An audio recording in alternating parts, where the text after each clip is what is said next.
Mais uma vez, bom dia a todos.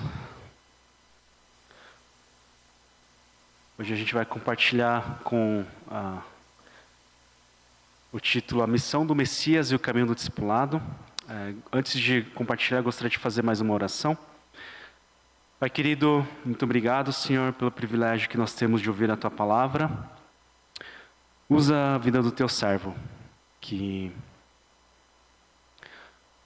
o Senhor ministre ao coração de todas as pessoas, que eu possa falar de modo claro e que o Espírito Santo de Deus esteja agindo no coração de cada ouvinte, Pai. Nos dá um coração obediente, um coração grato. Assim nós oramos em nome de Jesus. Amém.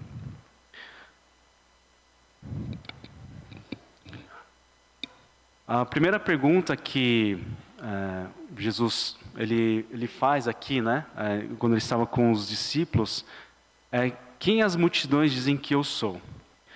Então, a pergunta, né, que eu quero iniciar hoje é: quem é Jesus?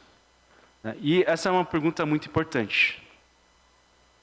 Dependendo de como nós respondemos a isso, isso pode determinar como é que nós vamos desenvolver nosso relacionamento com Deus. Por exemplo,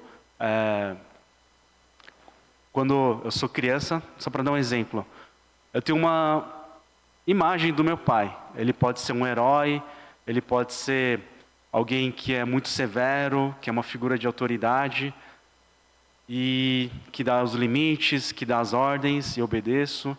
E pode ser que eu cresça dessa maneira. E aí, com o passar do tempo, dependendo da imagem que eu vou tendo do meu pai atrelado à sua identidade, isso vai se desenvolvendo, ou melhor dizendo, isso vai se expressando da maneira que eu vou me relacionar com ele.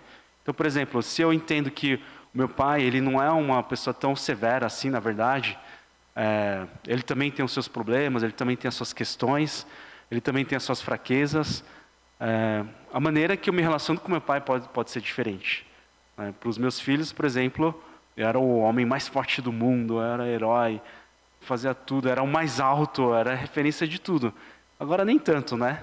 Agora eles veem que eu também tenho falhas, e aí pode acontecer, como muitas vezes acontece, né? De repente você descobre que o seu pai não sabe todas as coisas. De repente ele está te perguntando como é que faz para mexer no celular, né? E aí você... pai, você não sabe nem isso, né? Aí, assim, a imagem que você tinha do seu pai muda. A imagem que você tinha atrelada à sua identidade muda. Então, a maneira que você se relaciona com ele muda.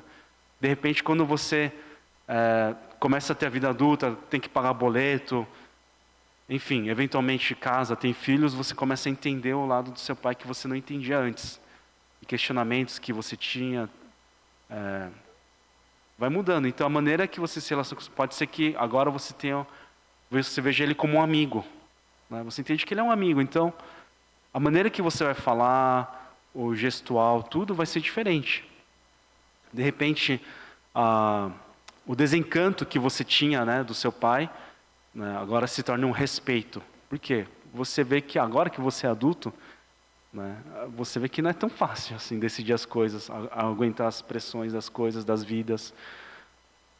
E aí você começa a ter um respeito pelo seu pai. Então a maneira que você vai se relacionar muda, né? Por exemplo, o meu pai, né? Alguns conhecem meu pai. Às vezes ele vem pregar, né? Mais ou menos uma vez por ano ele vem pregar aqui.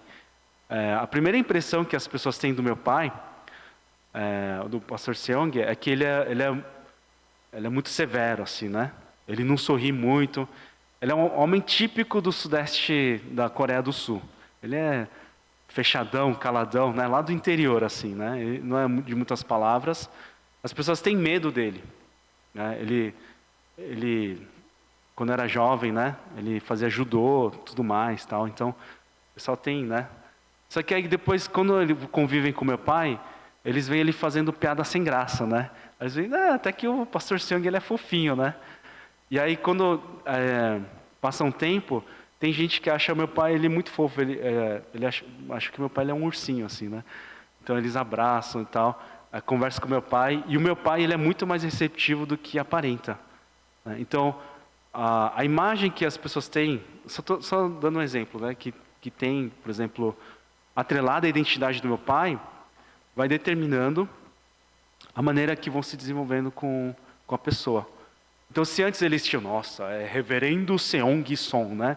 Então as pessoas vão com cuidado, de repente vê ele fazendo piada sem graça junto, conversando, respondendo as perguntas e aí vê como amigo, né? E isso pode acontecer em qualquer situação. Às vezes você tem um preconceito de uma pessoa, sei lá, você acha que tal pessoa é folgada, né? Mas é quando você convive, você vê que a pessoa tem um contexto, tem uma maneira de se expressar, pode ser uma diferença cultural, pode ser um outro contexto que a pessoa está passando, e você vê que a pessoa, na verdade, é uma pessoa legal, né? Quantos de nós, né, já tivemos essa experiência, né? Então, a imagem que a gente tem da pessoa, atrelada à sua identidade, acaba determinando a maneira que a gente vai desenvolvendo nosso relacionamento. Por que eu estou dizendo isso? Porque é muito importante, de tempos em tempos, a gente pensar quem é Jesus. Qual que é a imagem que você tem de Jesus? Aqui, Jesus ele pergunta para os discípulos, quem as multidões dizem que eu sou? Depois que os discípulos foram fazer a viagem missionária, deu um rebuliço, até Herodes ficou, né? Quem é esse homem? Né? Quem é esse Jesus?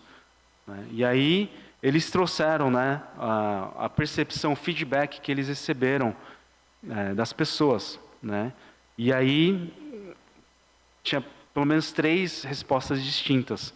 Alguns dizem que é João Batista, outros Elias, outros um dos profetas do passado que ressuscitou. Então, a multidão, para a multidão ainda não está claro quem é esse homem.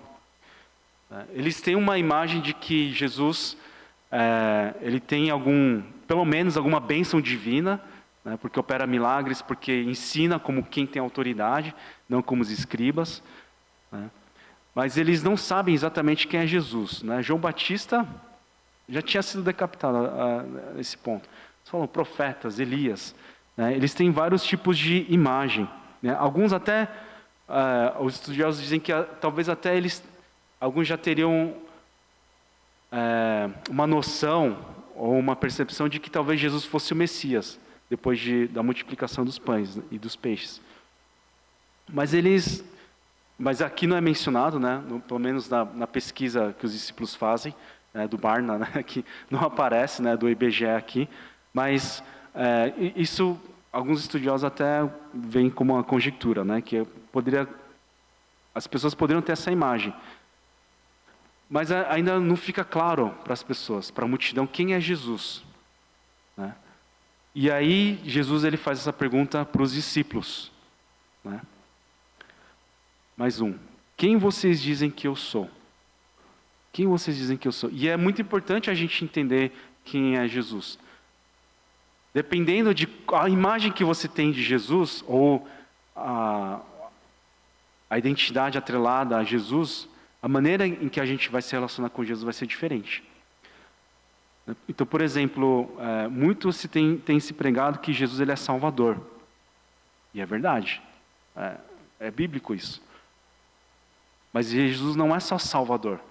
Ele não veio somente perdoar os nossos pecados, nos perdoar e fazer a gente ir para o paraíso. Quando a pessoa vai pregar o Evangelho e enfatiza só o fato de que Jesus é Salvador, a mensagem do Evangelho fica até antropocêntrica. Por quê? Jesus, né, deixou a sua majestade, a sua glória, só para que eu fosse perdoado dos meus pecados. Aí vem frase do tipo, já faz alguns anos, mas vem a frase do tipo, você é o ponto fraco de Deus. Né? Pensamentos do tipo, você é o centro do universo, né? Você pode todas as coisas. É uma visão antropocêntrica do Evangelho. Jesus ele é Salvador, sim, com certeza, e não há outro nome a qual há salvação. Mas Jesus é Salvador e Senhor também. Então, se eu entendo que Ele veio para me salvar, mas Ele também é meu Senhor, no sentido né, etimológico mesmo, não o Senhor como respeito no português, né? Mas o Senhor no sentido de que Ele é meu dono, meu dominus, meu Kyrios, né? O meu relacionamento com Jesus vai mudar. Ele não é somente meu Salvador. Ele não somente se sacrificou para que eu fosse perdoado, mas também para que eu pudesse viver os propósitos de Deus. Então a minha vida, eu não vou viver para mim mesmo. Eu não vou pecar à vontade porque Jesus já morreu, Ele já pagou o preço por mim, morrendo na cruz. Não, pelo contrário, eu vou viver para agradar a Ele. Ele vai ser a minha referência máxima. Eu vou viver com lealdade para com o Senhor. Então, a maneira em que a gente vai se relacionando com o Senhor vai mudando quando a gente entende quem é Jesus.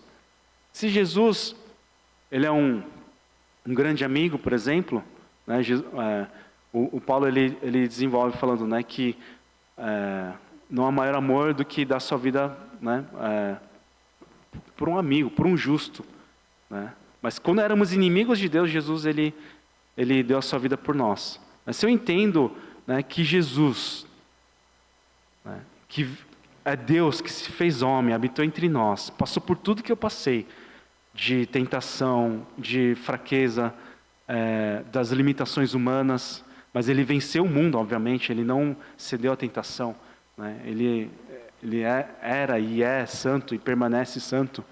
Né? Quando eu entendo que Jesus ele passou pelas minhas dores, meus sofrimentos, a maneira que eu vou me aproximar de Jesus também é outra. Por quê? Ele entende você, Ele entende a sua dor. Ele entende até a pressão da tentação. É por isso que em Hebreus fala que a gente pode ir confiadamente ao trono da graça. Porque o nosso sumo sacerdote, que é Jesus, Ele nos entende, Ele nos compreende. Né? E às vezes o que a gente mais precisa é alguém que fala, eu te entendo. Eu te entendo. E o nosso Senhor, Ele se aproxima assim a nós. Né? O Deus que se fez carne e habitou entre nós. Né? Isso é muito importante. Né? Pode ser que as pessoas, principalmente as pessoas que servem ao Senhor com afinco, tenham Jesus como alguém que eu tenho que servir e acabou. Né? Por exemplo, eu como pastor, pode ser que Jesus ele é meu chefe. Né? Então, quando eu for ler a Bíblia, eu vou ler para ensinar os outros, para estudar, né? Para pregar. Né? Eu vou ler a Bíblia pensando, fulano precisava ouvir essa palavra, ciclana precisava ouvir essa palavra, e eu não vou me submeter à palavra do Senhor. Se eu pensar simplesmente que Jesus, ele faz parte do meu trabalho. Entende o que eu quero dizer? Mesmo que, né, você não seja pastor, mas se você pensar assim, não, Jesus é quem eu tenho que servir só e acabou, talvez o seu relacionamento não seja saudável. O seu desenvolvimento espiritual seja falho, seja aquém, porque você tem uma imagem errada, errônea de Jesus.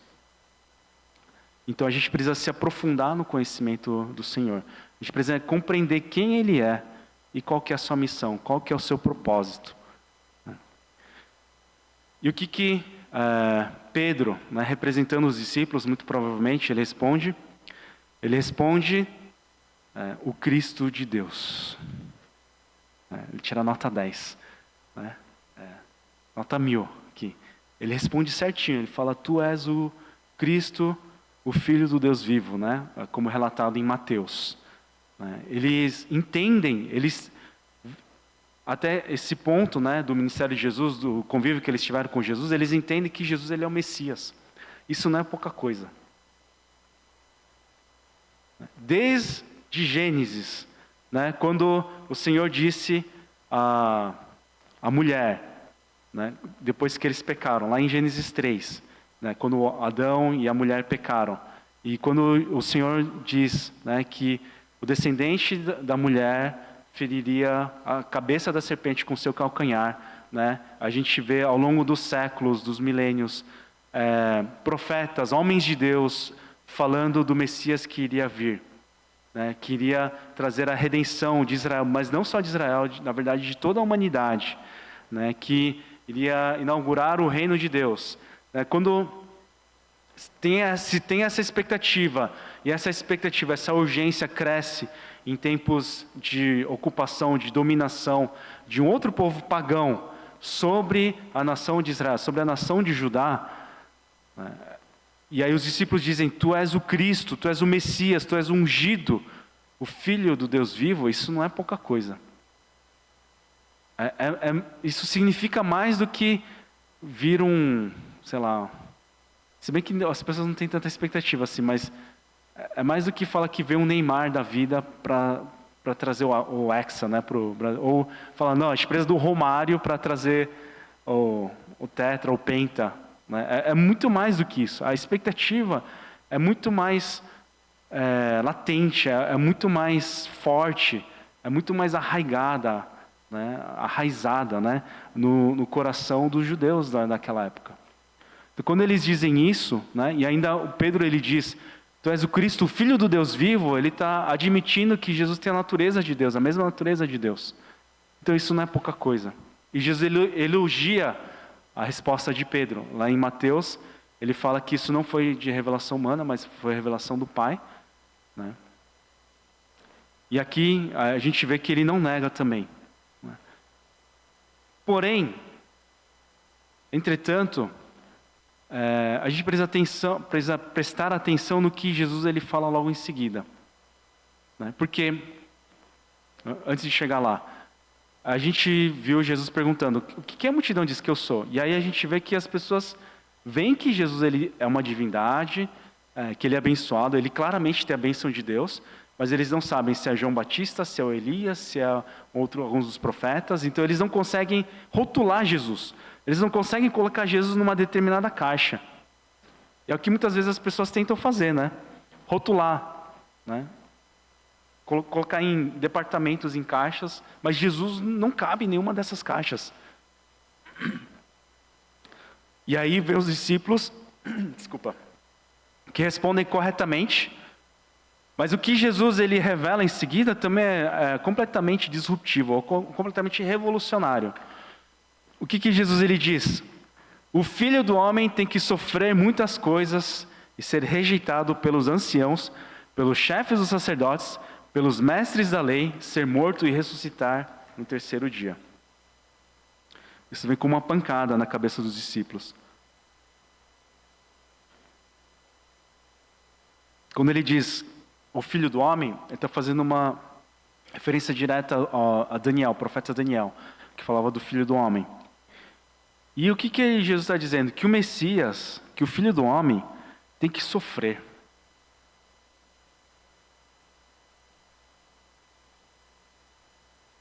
E assim, os discípulos eles acertaram, né? Eles não colocaram nas suas caixas, mas eles entenderam que Jesus era o Messias. Só que até a concepção do Messias que eles tinham não era exatamente o que Deus tinha em mente. Porque como assim? O ungido do Senhor, ele tem que sofrer? Sofrer como? Sendo rejeitado. Por quem? Pelos anciãos, pelos chefes dos sacerdotes e mestres da lei. Como assim? Esses caras, né, citados, os anciãos, chefes dos sacerdotes, mestres da lei, são a referência de espiritualidade daquela época. São aqueles que estão na representatividade do sistema religioso da época, que deveriam conduzir o povo a Deus, mas eles vão rejeitar o Messias? Como assim? E ainda o Messias ele tem que ser morto. Como é que ele vai estabelecer o reino se ele for morto? E aí depois de morrer ele vai ressuscitar.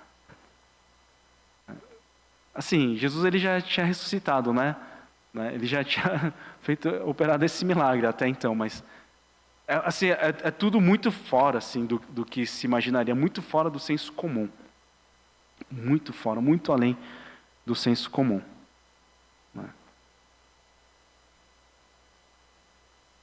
E isso é muito importante,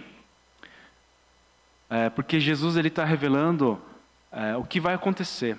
Então, tem estudiosos que dizem que esse é um momento de virada, né, do ministério de Jesus. Ele começa a falar sobre a sua paixão, aqui é a primeira menção, né, dos evangelhos sinóticos, Mateus, Marcos, Lucas e João, que ele está falando do seu sofrimento e da sua morte e da sua ressurreição. Então ele está agora falando claramente aos discípulos o que iria acontecer. Antes ele falava figurativamente. O reino de Deus é semelhante a tal, o reino de Deus é como tal. Agora ele está falando claramente o que o Filho do Homem havia de sofrer. E quando ele diz isso, ele está falando que, na verdade, ele veio para a propiciação. Ele veio para morrer pelos nossos pecados. Porque sem derramamento de sangue não há redenção. Não haveria redenção. Então ele veio para realizar o sacrifício perfeito. Para que todo que nele cresce não morresse, não perecesse, mas pudesse ter a vida eterna. Mas ele não permanece morto. Ele vence a morte, que é a consequência do pecado. Ele ressuscita. E ele tem poder e autoridade para nos dar a vida eterna. E essa predição, ela era muito necessária. Porque muitos, provavelmente inclusive os discípulos, esperavam que a revelação messiânica, ou a manifestação messiânica, fosse uma manifestação inclusive política e militar também. Então eles... É uma impressão que eu tenho, mas é uma impressão muito forte que eu tenho, é que eles tinham uma visão materialista de algo espiritual. Um desejo, uma expectativa terrena, materialista de algo espiritual. De que o Messias, ele ia vir não só para redimir Israel, mas para livrar da opressão dos romanos, desse povo pagão, que adoravam e idolatravam outros deuses, que era um escândalo, como a gente viu no início do culto, não podia ter outros deuses, imagens para idolatrar. Mas os romanos, o que mais eles tinham era templos, imagens.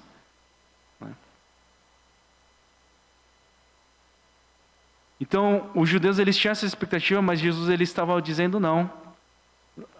Essa expectativa está errada. Depois da Copa vai vir a eleição, Não sei se vocês lembram, assim. Mas acho que daqui a um mês, já vai ser inundado por propostas políticas, ou a falta de proposta, não sei, política e tudo mais. E eu me recordo, há 4 anos atrás, quando, domingo da eleição, eu preguei e eu cheguei a mencionar um pouco do embate entre o bolsonarismo e o lulismo e tudo mais. E eu não sei se vocês lembram, mas o que eu deixei foi, eu fecho com o Evangelho. O meu comprometimento é com o Evangelho, é com a causa de Cristo. Não é nem com a direita, nem com a esquerda. E aí teve gente que ficou, tipo, pastor, mas você deveria se posicionar, Porque o argumento é, como é que você sendo cristão, você vai votar no Lula? Aí, por outro lado, dizem, como você sendo cristão, você vai votar no Bolsonaro? E, assim, a gente precisa buscar justiça social, a gente vai ter que, como eleitor, a gente vai ter que se posicionar, não tem como. Eu votei, E na época eu não votei nem em branco nem em nulo. Graças a Deus, o voto é secreto. Não quero escandalizar ninguém. Mas eu votei. Só que no púlpito, como pastor, como líder da igreja, eu não posso me comprometer a nenhum espectro político, nenhuma ideologia acima do Evangelho. Entendeu o que eu quero dizer? Porque o reino de Deus, ele se estabelece nos nossos corações, conforme a gente viu na parábola do semeador. A nossa expectativa messiânica, da manifestação em plenitude da glória de Deus, não é para esta terra, não é para este momento agora, melhor dizendo. Porque Em Apocalipse diz que a Nova Jerusalém vai descer, então vai ter uma regeneração, né, completa da criação também, inclusive. Mas até lá, a gente vai continuar vivendo no mundo caído, no mundo que jaz no maligno. Pastor, então não tem esperança? Como é que a gente faz? A gente vai continuar orando. E a gente tem esperança sim, porque a nossa expectativa é no reino eterno, reino vindouro, quando Jesus ele voltar em toda a sua majestade, toda a sua plenitude. Quando ele vai estabelecer o reino de Deus em toda a sua plenitude, quando não vai mais haver choro, ranger de dentes e morte. Quando a gente vai viver na manifestação plena da sua glória. Aleluia, aleluia. É por isso que a gente tem esperança. É por isso que a gente pode caminhar. E é isso que Jesus está dizendo. Né? E é por isso que Jesus ele precisava sofrer e morrer. Então, o que Jesus estava revelando era muito necessário. E ao mesmo tempo, o que Jesus estava revelando era surpreendente. Porque pensar que o Filho do Homem deveria morrer era algo surpreendente, como eu já mencionei.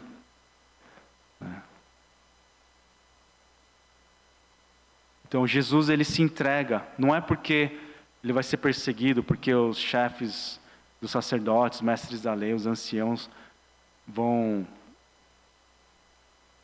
fazer um julgamento falso, né, com acusações falsas, né, tudo completamente fora da lei para condenar Jesus. Não é por isso que ele morre. Na verdade, Jesus ele se entrega voluntariamente como uma ovelha no matadouro para morrer pelos nossos pecados. Ele faz sobre si, né, ele traz sobre si todas as nossas transgressões. Ele se faz pecado por nós, ele se faz maldição por nós. Ele carrega sobre si toda a nossa culpa, todo o nosso sofrimento, né, e morre na cruz em nosso lugar.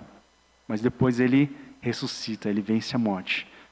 Então, essa a predição que Jesus faz, ela era reveladora também. Então eles são preparados por Jesus sobre o que iria acontecer, sobre o sofrimento que eles iam passar. E mesmo assim para os discípulos foi muito difícil, porque tirando João e algumas mulheres guerreiras, corajosas, todos os discípulos abandonaram a Jesus. No momento que mais precisava dos discípulos, Jesus foi abandonado. Mas depois disso, quando Jesus ele ressuscitou, passou tempo com os discípulos, né, eles entenderam tudo que Jesus estava falando. Quando o Espírito Santo revelou a eles, ensinou a eles as coisas, eles passaram a entender todas as coisas. E Jesus estava preparando a eles. E a revelação que Jesus faz, ela era boa e sábia. Provavelmente os discípulos não entendiam toda a extensão, toda a profundidade do que eles mesmos tinham dito, que Jesus era o Cristo. Mas com o passar do tempo eles passam a entender todas essas coisas. E Jesus ele já vai preparando eles para a terrível paixão que estava se aproximando. E Jesus ele fala claramente aos discípulos, mas não mais figuradamente. Né? E aí, em seguida, Jesus ele diz: se alguém quiser vir após mim, negue-se a si mesmo, tome diariamente a sua cruz e siga-me.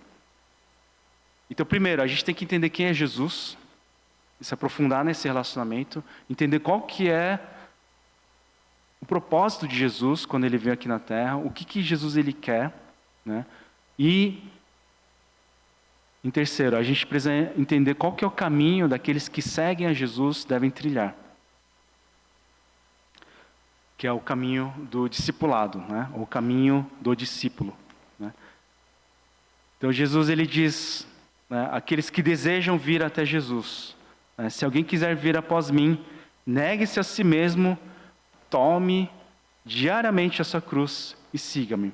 Então, queria destrinchar um pouco, né, sobre cada item, né? A gente vê 3 verbos importantes, né? 3 passos importantes para seguir a Jesus, que é negar a si mesmo, tomar diariamente a sua cruz e seguir a Jesus. Né? O que quer dizer negar a si mesmo? Negar a si mesmo é negar o velho eu. Negar o fato de que eu sou autossuficiente para a salvação. E que é um contrassenso comparando com todas as outras religiões ou qualquer tipo de meritocracia, né, que a gente possa dizer. Porque outras religiões, o que está no pano de fundo das outras religiões? Eu vou controlar a divindade para que eu possa atingir, né, a salvação ou o ápice, né? Até mesmo, né, trazendo para o nosso contexto, né, não no contexto bíblico, né, mas para o nosso contexto, né, que a gente tem muitos budistas, por exemplo. O que é o pensamento budista? Que na verdade é uma filosofia. É que eu vou me esvaziar, e aí é uma semelhança, né, de negar a si mesmo, negar os seus desejos pecaminosos e tal, porque assim eu vou atingir o nirvana, eu vou atingir o ápice, eu vou chegar à divindade. Mas esse negar é diferente desse negar budista. Por quê? Eu vou negar o velho homem, eu vou negar o fato de que eu sou autossuficiente. Eu preciso de Jesus para a salvação. E depois diz, tomar a sua cruz. Então Jesus ele já está fazendo uma alusão à cruz que ele iria sofrer, né? E o que é isso para nós? Não é que a gente vai morrer, tomar a cruz, porque a gente vai sacrificar para a salvação nossa. Não, pelo contrário, a gente vai tomar a cruz porque a gente foi salvo. E isso quer dizer o quê? Aceitar voluntariamente a dor, vergonha e perseguição eventuais por lealdade a Jesus Cristo e por causa do Evangelho. Mais cedo eu estava conversando com uma das nossas irmãs, que ela é psicanalista. Não sei se vocês sabiam, a gente tem uma psicanalista entre nós, no nosso hall de membros. E ela estava falando da dificuldade, uma conversa breve, mas da dificuldade e até perseguição, né, que os psicólogos têm com relação aos cristãos. Por quê? Falam assim, não pode misturar religião com psicologia. Ok, tudo bem, parece muito justo, muito lógico. Mas aí se introduzir coisa de umbanda, espiritista, tudo bem. Mas se for trazer valores, princípios cristãos, vão querer caçar a sua licença. Isso é uma perseguição direta. Uma perseguição direta.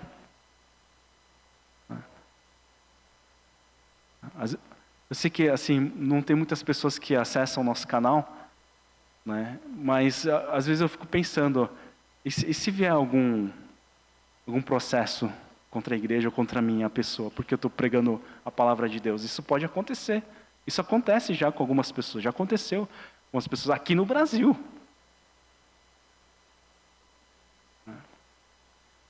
Isso é tomar a cruz diariamente. É a gente suportar, decidir suportar a dor e o sofrimento que Jesus, que o Messias, ele passou, né, pela causa do Evangelho, por causa de Jesus Cristo. Né?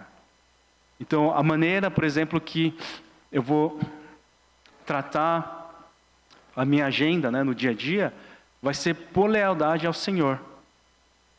A maneira que eu vou tratar os meus amigos, que eu vou lidar com os meus amigos, meus colegas de sala, com os meus familiares, com o meu cônjuge, com os meus filhos, vai ser por lealdade a Jesus Cristo, mesmo que isso traga dor e sofrimento à minha vida. Entendeu o ponto? Não é que a gente virou Sado,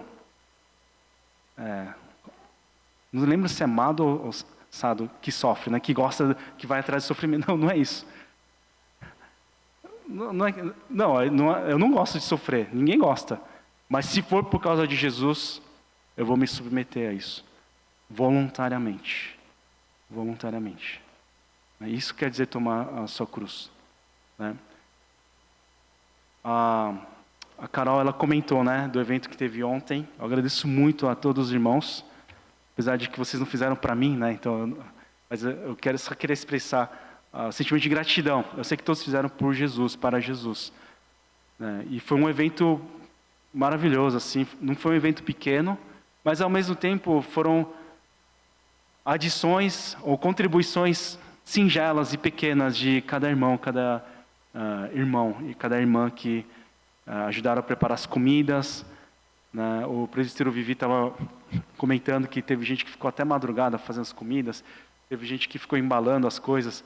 né, os doces e tudo mais, que nem aguentavam mais ver os doces, assim, que eram deliciosos, assim, porque ajudou a embalar as coisas. Teve gente que chegou cedo, teve gente que chegou mais tarde, mas trouxendo umas panelonas de comida. E, assim, e por que a gente faz essas coisas? Não é? É porque é divertido? Né? Quem que vai... Não, isso não faz sentido. É por causa do Evangelho, né? É para compartilhar o amor de Cristo Jesus. Né? É para ajudar na construção da igreja. E como é gostoso a gente fazer parte disso. São ações singelas, mas que demonstram, né, essa lealdade ao Senhor. E o convite que eu faço ao mesmo tempo, e é uma lembrança, né, é que a gente faça isso realmente por lealdade ao Senhor. Não para mérito próprio, não para satisfazer simplesmente, ou por boa fama, para receber elogio das pessoas. Eu acho que é um sacrifício desnecessário, se for por isso. Mas se realmente for por Jesus, então é algo sublime, Então, primeiro, aqueles que desejam seguir a Jesus precisam negar a si mesmo, precisam entender que não são autossuficientes, precisam negar o velho eu. A diferença entre eu e um criminoso é que o criminoso deu vazão à sua pecaminosidade. Porque eu pareço bonzinho, mas às vezes eu tenho vontade de cometer uns delitos, assim, no trânsito, assim, né? Tem uns momentos assim que é difícil, assim, né? Mas a gente tem que negar a si mesmo e entender que eu preciso de Jesus para a salvação. Tomar a minha cruz diariamente e então, somente então, seguir a Jesus. E seguir continuamente a Jesus. O que quer dizer seguir ao Mestre? Algumas coisas, né, que organizei para os irmãos. Né? Primeiro, confiar nele. Crer no Senhor Jesus em outras palavras, confiar em Jesus. Confiar em Jesus. Talvez você até possa pensar, poxa, como é que eu vou confiar em Jesus? Né? Mas vocês sabiam que tudo que a gente faz depende da confiança? Depende da fé? Quando você faz um trato, quando você vai fazer uma sociedade com alguém, isso tudo depende de confiança. Quando você vai entrar num avião, que você nem conhece o piloto, a gente confia na companhia, nos padrões de segurança e tudo mais, né? E o mais digno de toda confiança é nosso Senhor Jesus Cristo. Seguir ao Mestre quer dizer caminhar em seus passos, obedecer aos seus mandamentos, né? Lembrando que Jesus ele escolheu o sofrimento por nós, né? Obedecer aos mandamentos de Jesus, isso tudo em gratidão pela salvação em Cristo Jesus. Não é por medo do castigo, não é por legalismo, não é por qualquer outra coisa a não ser gratidão em Cristo Jesus. Então, que a gente possa seguir ao Mestre. E por último, finalizando, duas coisas que são muito importantes para a gente seguir ao Mestre, para a gente negar a si mesmo, tomar a sua cruz e seguir ao Mestre. Primeira coisa é que isso não é possível com as minhas próprias forças, né? Então, a gente precisa do quê? De regeneração, né? Jesus, na conversa com Nicodemos, ele disse, em verdade lhe digo que ninguém pode ver o reino de Deus se não nascer de novo. Então, o que acontece se eu tentar fazer com as minhas próprias forças seguir a Jesus? Ou eu vou espanar, vou ter tipo um burnout espiritual, porque você vai ver que o padrão de Jesus é muito alto. É muito alto. Ou eu vou me tornar um legalista, como os fariseus. Eles tinham medo que o povo de Deus fosse à falência de novo. Por isso que eles eram tão legalistas. Eles contavam o número de passos que poderia dar no sábado para que não estivesse descumprindo o sábado. Mas o que Jesus ele fala em Mateus? Que se a justiça de vocês não for melhor do que a dos fariseus, não for superior do que a dos fariseus, vocês não vão alcançar a salvação. Qual que é a justiça superior? É da graça do Senhor. É de que eu não vou conseguir fazer com as minhas próprias forças. Como é que faz então, pastor? Aí é o segundo ponto. É a obra do Espírito Santo de Deus. Na mesma conversa que Jesus tem com Nicodemos, ele diz, vamos ler todos juntos? 1, 2, 3 e já. Em verdade lhes digo que ninguém pode entrar no reino de Deus se não nascer da água e do Espírito. É a obra do Espírito Santo. A redenção, a santificação é a obra do Espírito Santo de Deus. Sabe o que Jesus fala de negar a si mesmo, tomar a sua cruz e seguir a Jesus? Isso acontece quando tem uma conversão genuína. Quando a gente tem um encontro real com Jesus, é isso que acontece. Por isso que eu gosto da palavra evangelismo relacional. Por isso que a gente precisa confirmar, né, com as pessoas se realmente elas têm convicção da salvação. Porque isso muda, isso transforma a nossa vida. E esse evangelismo, ele leva para o discipulado, o caminho do discípulo. Eu não estou falando de programa de discipulado, tá? Tipo, microgrupo, coisa assim. Não, a gente negar a si mesmo, tomar a sua cruz e seguir a Jesus. É disso que eu estou falando. Né? E se eu entendo que o Espírito Santo faz isso, eu vou depender dele. E é um paradoxo, assim, é uma coisa maluca, uma coisa doida, porque eu faço porque eu tenho vontade. A fé é dom de Deus. Quem nos convence do pecado, da justiça e do juízo é o Espírito Santo de Deus. Mas tem um momento em que eu decido, voluntariamente eu me entrego ao Senhor, mas isso tudo é obra do Espírito Santo de Deus. Para a gente seguir a Jesus, a gente precisa sim se esforçar. A gente precisa querer. A gente precisa não desistir, persistir. É o que precisamos fazer. Mas quem faz no final é o Espírito Santo de Deus. Ele faz em mim e através de mim. E se eu entendo isso, tudo fica muito mais leve. Tudo fica muito mais leve. Né? A minha esposa estava comentando, né, depois do sermão da semana passada, depois de ouvir a primeira metade do sermão, falou, nossa, o pessoal deve, não sei, talvez sentir pena de vocês. Você fala que o pastoreio é tão difícil assim, né? Não é fácil, na verdade. Eu acho que eu não expresso tudo que eu passo, mas ao mesmo tempo é leve. Eu sou muito feliz por ser pastor. Principalmente eu sou feliz por ser filho de Deus. Por quê? Não sou eu quem faço. Vocês entendem o que eu quero dizer? Não sou eu quem faço. É o Espírito Santo de Deus que age em mim e através de mim. O meu desejo profundo é que cada pessoa que está aqui experimente isso. O Espírito Santo de Deus agindo na sua vida. Às vezes você não tem forças para abrir os olhos, para levantar. Às vezes você se culpa de muitas coisas. Às vezes você não vê mais ninguém com você, mas o Espírito Santo de Deus está com você. Porque isso é promessa do nosso Senhor, que estaria conosco até o final dos tempos. Quero convidar todos a orarmos, a baixarmos nossas cabeças. Fale com o Senhor agora neste momento.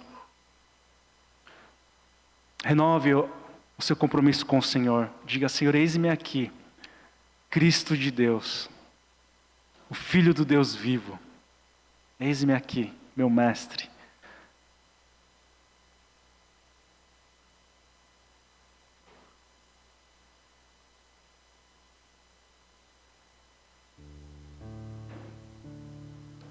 Conduz-me nos teus caminhos, que eu possa compreender a tua vontade, que eu possa conhecê-lo verdadeiramente. O Evangelho não são dogmas, não são doutrinas, mas o Evangelho essencialmente é uma história, é um enredo da salvação, é uma história acerca de um Deus todo-poderoso, justo, fiel, mas que é compassivo. É a história de um Deus que se fez carne e habitou entre nós. O Evangelho é Cristo Jesus. Por que eu estou dizendo isso? Porque para viver uma vida de fé, uma vida cristã, uma vida espiritual, ou uma vida mesmo saudável e plena, nós precisamos nos relacionar com Jesus, conhecê-lo cada vez mais e mais. Tirar tudo que nos impede, nos atrapalha de nos relacionarmos a Jesus, de amarmos mais a Jesus, de mergulharmos nesse amor incrível que nos acolhe, que nos transforma, que nos impulsiona, que nos edifica, que nos santifica.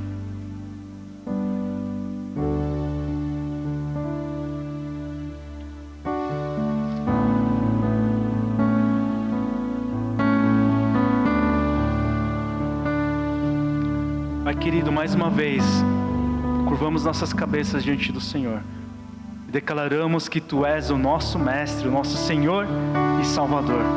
Obrigado, obrigado pelo Seu sacrifício na cruz do Calvário. Por tomar sobre si toda a nossa culpa, toda a consequência da culpa, do pecado. Por nos redimir, por nos perdoar. Mas não só isso, por nos dar a vida eterna. Obrigado porque o Senhor morreu na cruz pelos nossos pecados, mas ressuscitou, viveu e hoje vivo está. Obrigado, Senhor, por tão preciosa salvação e por esse propósito sublime, Senhor, que nós possamos glorificar ao Teu santo nome, que nós possamos desejá-lo cada vez mais e mais, amá-lo cada vez mais e mais, e amar, estar amando ao Senhor. Abençoa-nos a todos nós, Senhor. Ilumina com a luz de Cristo Jesus. Resplandece a luz de Cristo na vida de todos nós. Enche-nos do Deus Espírito Santo, Pai. Que saímos daqui carregados, Senhor, do Seu amor, da Sua justiça, da Sua glória. Que voluntariamente possamos negar a nós mesmos, tomar a nossa cruz e seguir a Ti. Persistentemente. Pelo poder do Espírito Santo, e em nome de Jesus. É o nome pelo qual nós oramos. Amém.